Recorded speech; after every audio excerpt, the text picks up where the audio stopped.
তো বন্ধুরা, কেমন হয় যদি তোমার কাছে পাওয়ারফুল একটা টুল থাকে যেটার মাধ্যমে তুমি একই ওয়েবসাইটে থেকে যে কোনো ইউজারকে ব্লক করতে পারো উইদাউট অ্যাডমিন প্যানেল পাসওয়ার্ড। তো এটা মূলত করা হয় এই নেটকার্ট যে অ্যাপটা আছে, হ্যাঁ, এটা ক্লিক করে দিলে এখানে আমি ওপেন করলাম, দেখতে পাচ্ছ আমার ওয়াইফাই আন্ডারে আমার ওয়াইফাইতে যারা ইউজ করতেছে নেটওয়ার্ক, আমি চাইলে এখানে ক্লিক করে ব্লক করতে পারবো। জাস্ট ওয়ান ক্লিক, এখানে ক্লিক করার সাথে সাথে এই যে রেড সিগন্যালটা আসলো, ওনার হচ্ছে ওয়াইফাইটা লক হয়ে গেছে। তো আমি এটা এখন করবো না, জাস্ট তোমাদের দেখাচ্ছি।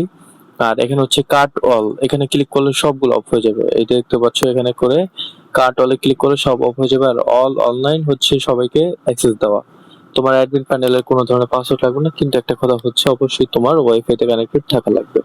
এরকম না যে তুমি ওয়াইফাই তে কানেক্টেড না কিন্তু ই করবে, মানে বাইরের সাইড থেকে যে কোনো ওয়েবসাইট কে ব্লক করবে। ওইটা করতে গেলে আবার ইউএসপি 8266 বা 32 এর বোর্ড লাগে, ডেভেলপমেন্ট বোর্ড লাগে।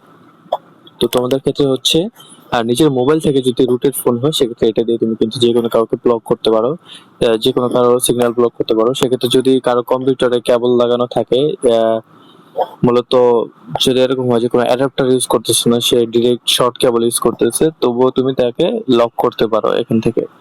এই যে দেখতে পাচ্ছ ডেস্কটপ, এটা হচ্ছে আমাদের বাসায় একটা ল্যাপটপ আছে, ল্যাপটপের এটা আর কি। এখানে ক্লিক করলে তারটাও ব্লক হয়ে যাবে। সে কিন্তু কোনো অ্যাডাপ্টার ইউজ করতেছে হয়তোবা, কিন্তু কিছু কিছু ক্ষেত্রে কম্পিউটার গুলোতে ডিরেক্ট মূলত কেবল থাকে।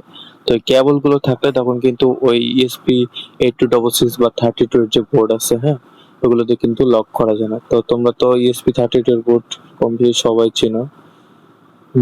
ইএসপি 32 এর বোর্ড ব্লুটুথ এসব হ্যাকিং এর জন্য কাজে দেয়। তো ইএসপি 32 এর বোর্ড এটা, এগুলো তো জানো। তো যাই হোক, এখন এইগুলো হচ্ছে আলাদা কিনা লাগে, এগুলো ঝামেলা কে নেবে। এই কারণে মূলত তোমার ফোন থেকে যদি তুমি কাউকে একই ওয়াইফাইতে থেকে সিগন্যাল লক করতে চাও, টার্গেট করে করে যে ওটা বন্ধ থাকবে আর অন্যরা ইউজ করবে, সেক্ষেত্রে এই অ্যাপটা কিন্তু খুবই চমৎকার আর কাজে দেয়, হ্যাঁ।